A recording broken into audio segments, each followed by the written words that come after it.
Good morning, I'm Jessica Lovell. Our team is working hard behind the scenes this summer to bring you all new episodes with great patient stories for when we return for another season of the Morning Medical Update on September 12th.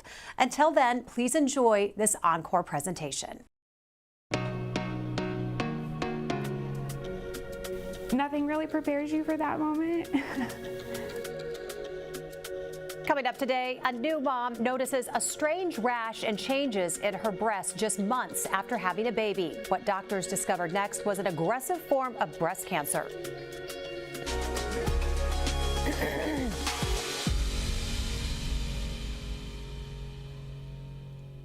Good morning, I'm Jessica Lovell. We are live from the Dolph C. Simons Jr. Family Broadcast Studio at Olathe Hospital this morning.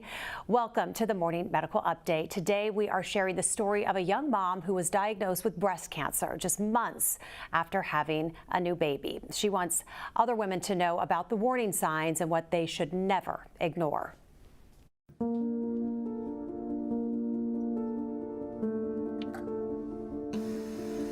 Courtney Flanagan had a picture-perfect life, a new home to grow into, until in a moment, it all seemed to come crashing down around her. Nothing really prepares you for that moment.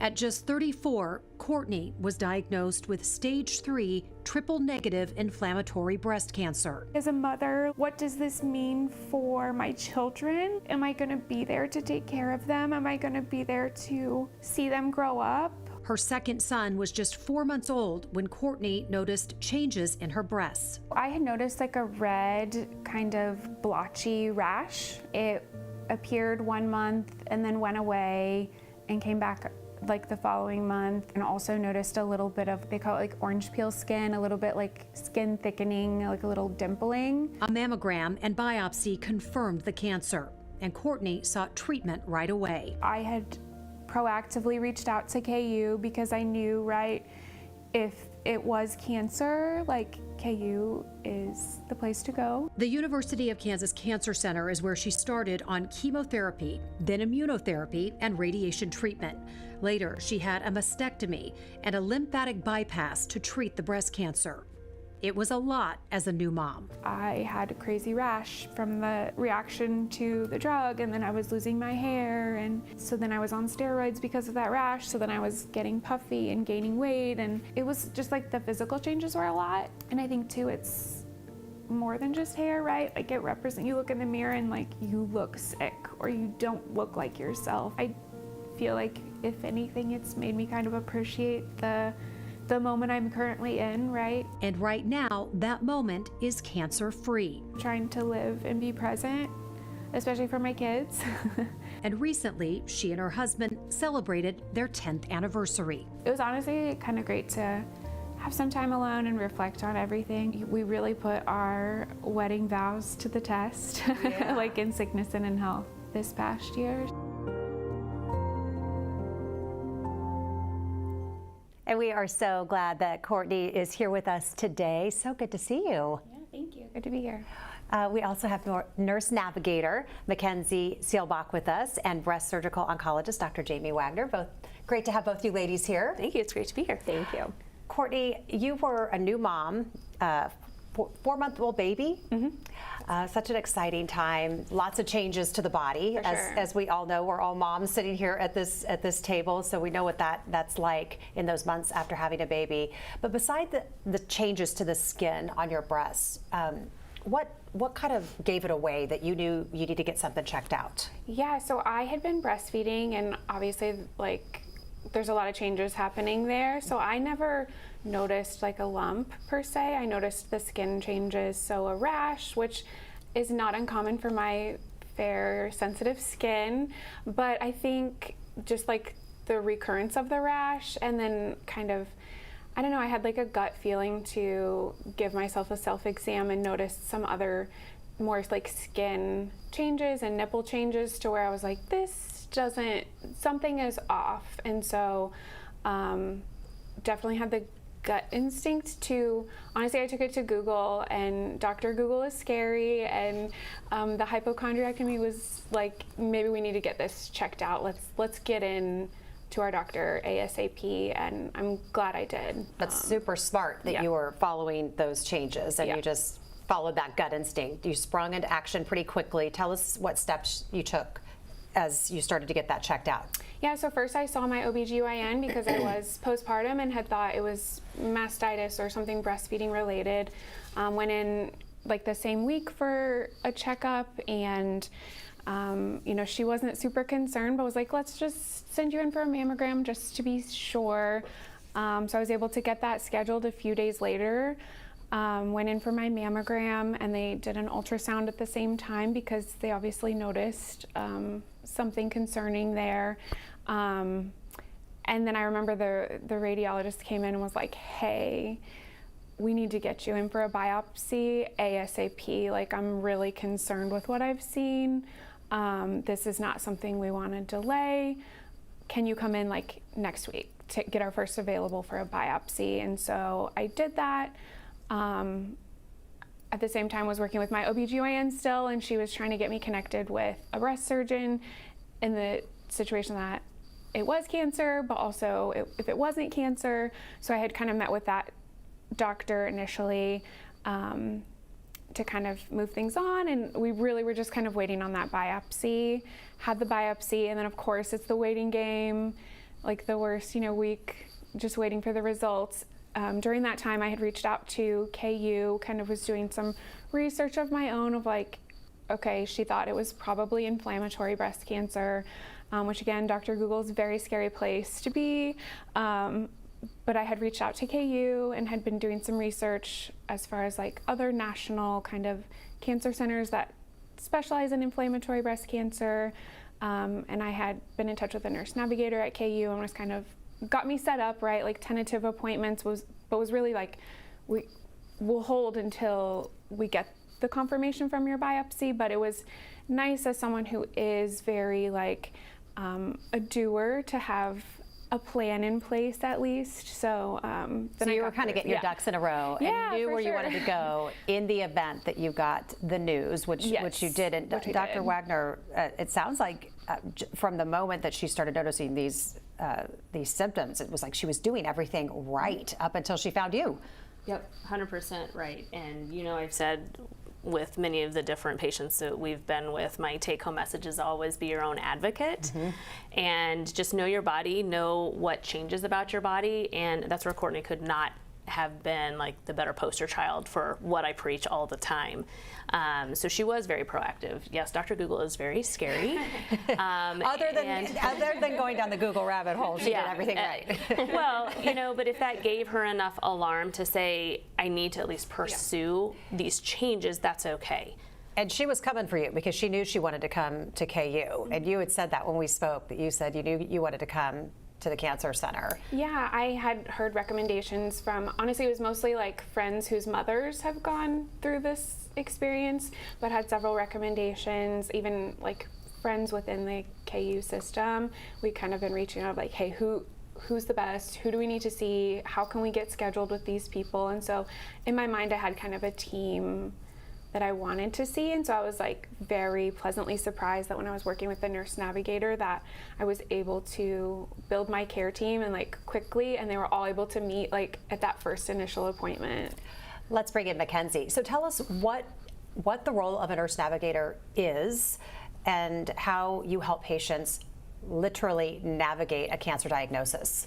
Yeah, so, you know, usually we're the first point of contact for patients that are newly diagnosed, you know, with breast cancer. And so I really feel my role up front is just making sure that they're doing okay. You know, the news is so devastating. Like Courtney said, the waiting game is so hard. And so what can I do in that moment to help make it a little bit easier for her? Talking her through the diagnosis, educating her as much as possible, and staying off of Google. What resources do we have, you know, moving forward?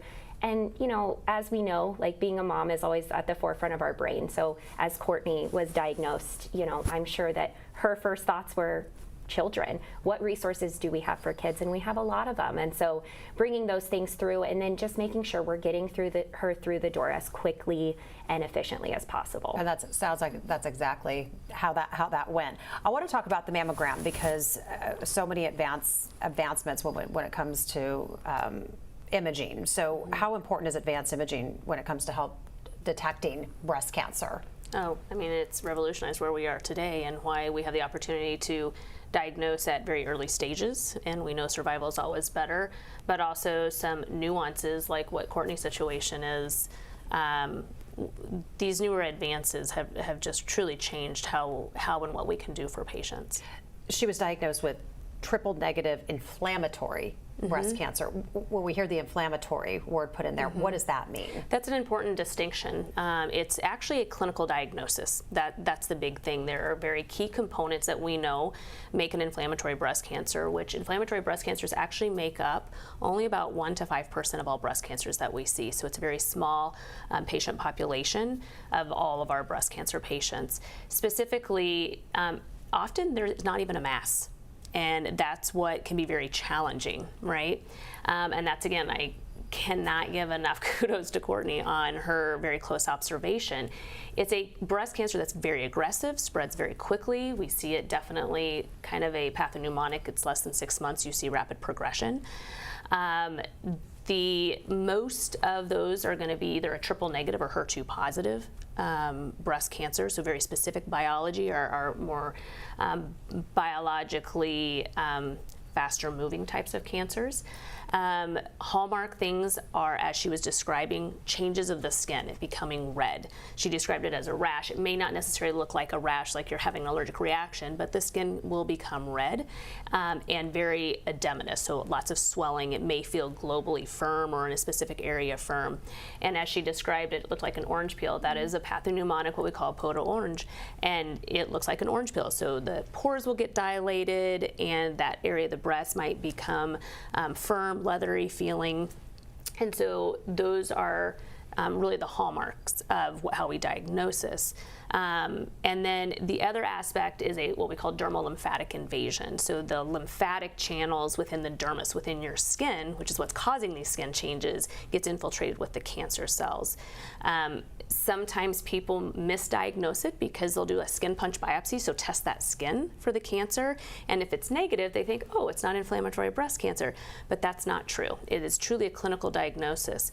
Her presentation and being such an amazing historian really is what allowed us to be able to get a very good diagnosis for her. I cannot tell you how happy I am we're talking about this morning, because we are so used to talking about breast cancer when it comes to finding a lump or detecting it through a mammogram and seeing something or feeling something, and then that you found it during a time when you were, having a baby, postpartum and breastfeeding, where you could have missed something so easily. I'm just so glad you're here. So tell me about the treatment path. When you met with Courtney, you got to work. What was that like? Yeah, that's actually another really important part about triple negative breast cancer is it takes the team, right? So it's a entire multimodality type of treatment where we are going to have chemotherapy is going to be involved, surgery, and radiation. We want to always start with chemotherapy.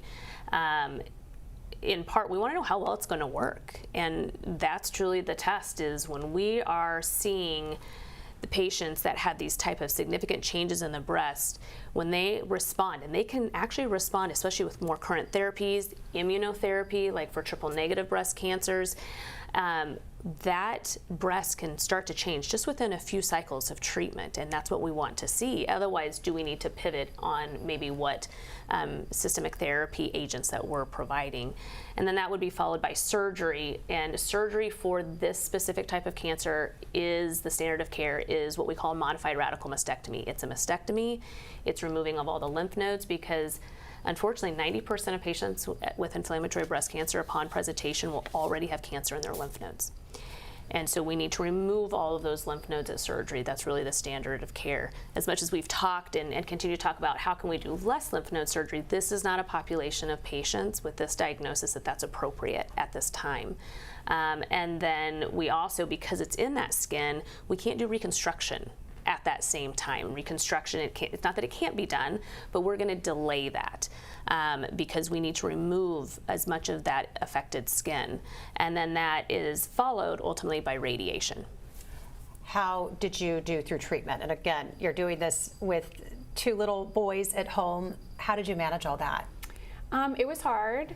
I feel like I had a really good support team through my family, my church community, my employer. Everyone was very supportive during that time, so I was able to kind of focus on resting. I obviously like had the physical issues with chemo, right? Like I lost my hair and I gained weight, and at one point I was hospitalized from a reaction to one of the drugs. But once I kind of got through that, I think it felt like there was a little bit of light at the end of the tunnel. And then surgery, like healing actually went really well. And then radiation that was a whole another, because I had the inflammatory, they really targeted the skin and went really hard on radiation. I had a very aggressive radiation plan. And so by the end, my skin was very raw and it was in bad shape. But even now, looking back, oh wow, it heals. Our bodies are amazing. So it's been good to have the bounce back and see healing and all of that. Mackenzie, as a nurse navigator, many patients say that the diagnosis is the most overwhelming moment. But how do you help patients and their families process in that overwhelming moment? Because oftentimes, especially if someone's referred to the cancer center, you're often the very first point of contact that they have with the cancer center, and you're very important to them. That voice on the other line is a very important person. You leave a lasting impression with many of our patients. So how do you have those conversations? Yeah, that's a good question. It's you're right. We are the first point of contact, and sometimes patients haven't even had a chance to process what they're going through. My big thing and what I try to do as a navigator is meet them where they are. You can tell when you're on the phone with somebody what they need, and so a huge part of our job is being able to provide these resources and supportive care and letting them know that we're here. Even though we're not necessarily following them throughout their whole journey, as a navigator, I am here to answer your questions, to help get you through this. We're going to do the best that we can to get you on the other side of it. And so I think it's really important to gauge what people need. Everyone's a little bit different. Everyone's diagnosis is a little bit different. Some people do better with more information and some do better with less. And so really trying to figure that out and just listen and be an advocate. I think that's kind of the biggest part. I think that sounds about right. You're not a call center. You are there to hear. Dr. Wagner, I know I'm going to give you a chance to talk about how important these navigators are, because you're right. They're there to, some patients I would imagine call and are ready to tackle this, and then some are so scared and need to hear a comforting voice on the other end of the line. Absolutely. And I work very closely with our navigation team, and could not be more blessed to have the group of nurse navigators that we have. We're also fortunate that we have disease site-specific navigators. And I think that's important because no two cancers feel the same or have the same emotional, psychological impact. And all of our navigators are specialized in breast. So that's really an asset to patients, because just like what Mackenzie was describing, they know what the needs are that are unique to this particular type of cancer, but they are the front line. When patients are calling in, it's the unknown that causes that fear. And they truly are able to help kind of harness that, provide them the right level of education to kind of get them through until they see the providers to better understand their diagnosis at a deeper level, and then what treatment's associated with that. Well, be sure to ask your questions. Use the chat on YouTube or Facebook. You can also email the Medical News Network. That information is there on your screen. Courtney, you talked in the story about losing your hair. That was a tough time. You said it's just part of what you look like when you look in the mirror, and you didn't want to look sick. What was the hardest part and challenging part, physically and emotionally, for you?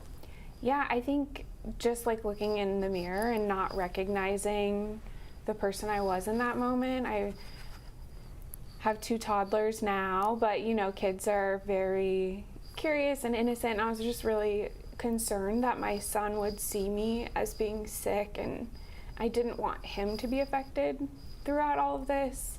But now I have like really sweet memories with him, and we joke that like my 4-month-old had more hair than I did at one point, and you know, who's gonna grow it out faster. And my older son liked to try on my wigs.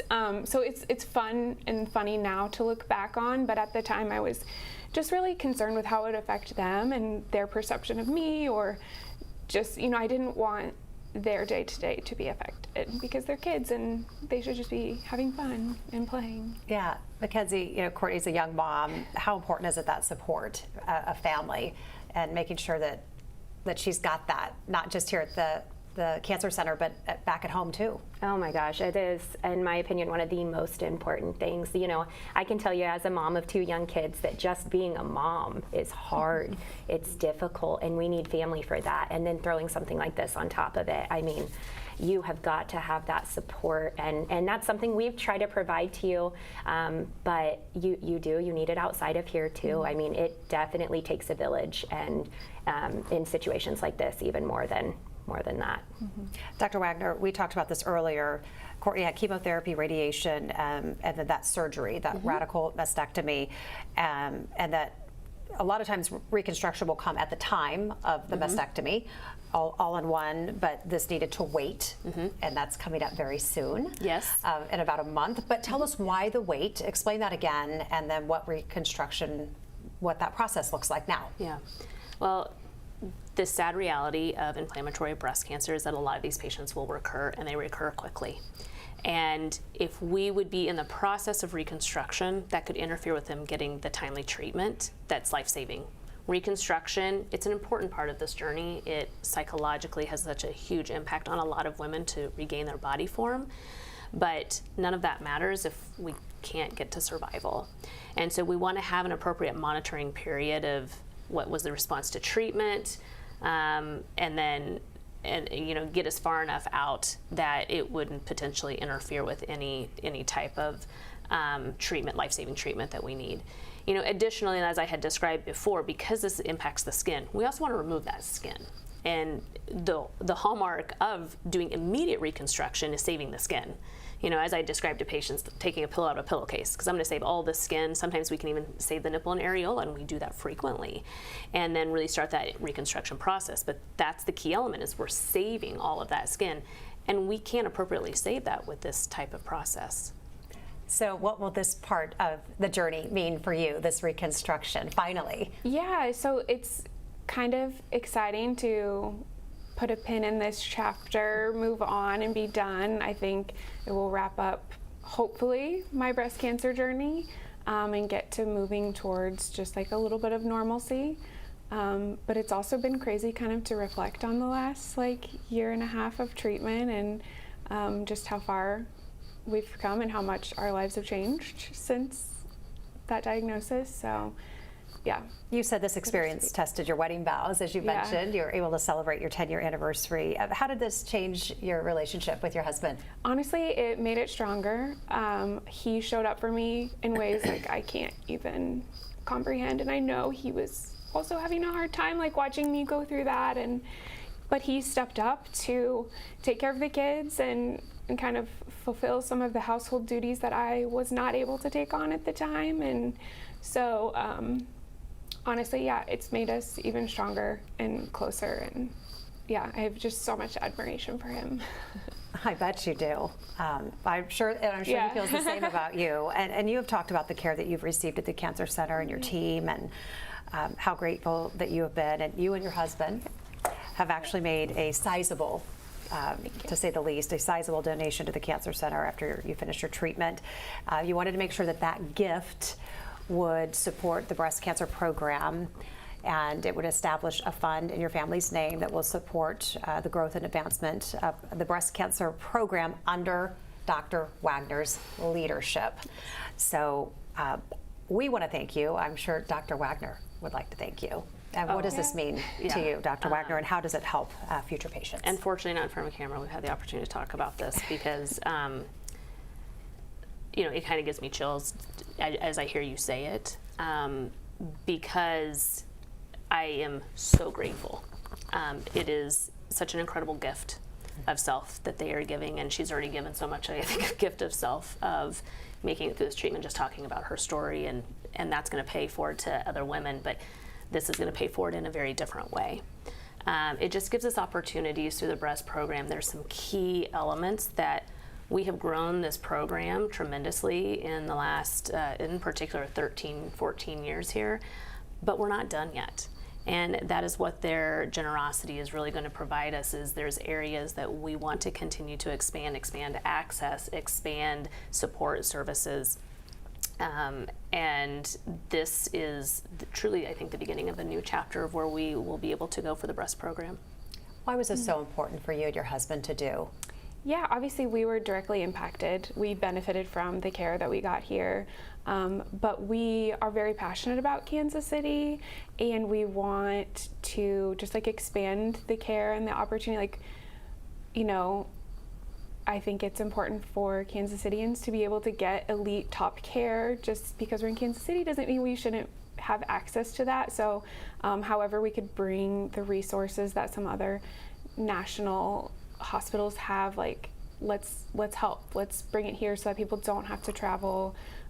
And I know KU serves beyond just the Kansas City area. People do travel here, and so just making it like a top destination, like we want to support that because we really did benefit, and it was so reassuring to know that we were getting good care when we were here, and that I'm sitting here today because of it. Well, we're so glad you are. We want to get to some quick questions and comments from our viewers this morning. Jeremy says, extra kudos to Courtney for recognizing something was off. So, and just thank you for sharing your story and your symptoms. Question from Tim. If men notice a rash or skin change on their breasts that won't go away, would that be a sign of breast cancer in men? It could be. Could be. Yeah, I mean, that's part of, I think, the problem. We forget that men can get breast cancer. It's not the common cancer that men get, but absolutely men get breast cancer. And if they start identifying those subtle changes or feel something that is different, no different than I tell women to know their bodies, I advocate that men know theirs, and their breast is part of that. And if they start seeing a small change, they should really get it checked out. Oftentimes, male breast cancers, although more favorable types of cancers, we find them more advanced because they write it off. So no different. If we can find those earlier, less treatment, better outcomes. Mike asks, how often does breast cancer happen to women in their 30s? So, great question. And actually, I think we just had a previous segment on young women and breast cancer, because although women's breast cancer, 1 in 8 women get breast cancer, most common is their 50s, 60s, and 70s.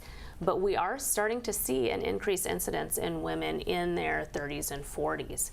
There's a lot of things that we know that are probably contributing to that, including women are not having as many children. And we know that there's a relationship with that. Often women are waiting until later because of the changes in the career pursuit by a lot of women they put off, and having children at a later age also has an impact on that. And then, of course, our environment, right? We're filled with a lot of preservatives now. Obesity has a tie to that. So it's just the change of all aspects of women's lifestyles. And last question is from Jeremy. Since this type of cancer is more focused on spreading instead of making a lump, is it easier for a typical doctor to miss? You're not a typical doctor. So is it easier? I'm going to take that I'm not a typical doctor. I don't know if that was meant as a compliment, but I'm going to take it. You're not a typical doctor. That's for sure. You know, this is a very challenging diagnosis. So when patients may present to primary care doctors, I would say the most common thing that we see is they think it's an infection, like a mastitis, and they'll put patients on an antibiotic. And to be honest, there isn't anything necessarily wrong with that, as long as we don't go through 3 different rounds of antibiotics over the course of 2 to 3 months before we say, whoa, that's not getting better, and elevating it. Yeah. Mackenzie, thank you so much for being here with us today. What's the big takeaway from our conversation? Oh, I'm just so glad we talked about this today, because like you said earlier, you know, I do think that we typically focus on find a lump, get it checked out. And it's so important to just pay attention to your changes in your breast. I think get connected with us. We have a clinic that we can get you connected with a navigator, and we can help triage those symptoms as well, but don't wait. Get it checked out if you notice something. Mm-hmm. Courtney, what's the big takeaway from your personal story? Yeah, I think just kind of trusting your gut and advocating for yourself along the way.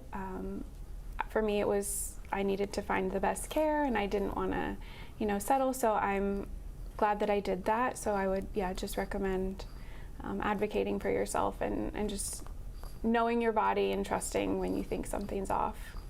Thank you for sharing with us today. Dr. Wagner, wrap us up. What's the big takeaway? Well, actually, maybe a little bit of combination just of what they're both saying, but really to extend what Mackenzie was commenting on is you don't have to have cancer to be at the University of Kansas Cancer Center. We have high-risk programs. We have access when there is something abnormal, what she was referencing. We have an undiagnosed clinic that is part of our breast surgical oncology team, provides early access. We can get the right imaging very quickly. And oftentimes, actually, patients get from imaging to biopsy to a treating provider faster through that process. And so if you've got a concern, call. We'll get you in the right place. It's all about the right place, right time, right? And so that is what the hallmark, I think, of our program is. So just call us, and we're accessible. We have a lot of resources. I'm here because I believe in Kansas City. Just like what Courtney, I know, has a passion for. That's why I continue to stay and want to develop new programs, is for the people that we serve. It's serving purpose for others. And that's what this entire team is built with. Our navigators, that's why they show up every day. So let us help you. Well, thank you for the work that you continue to do, all of you.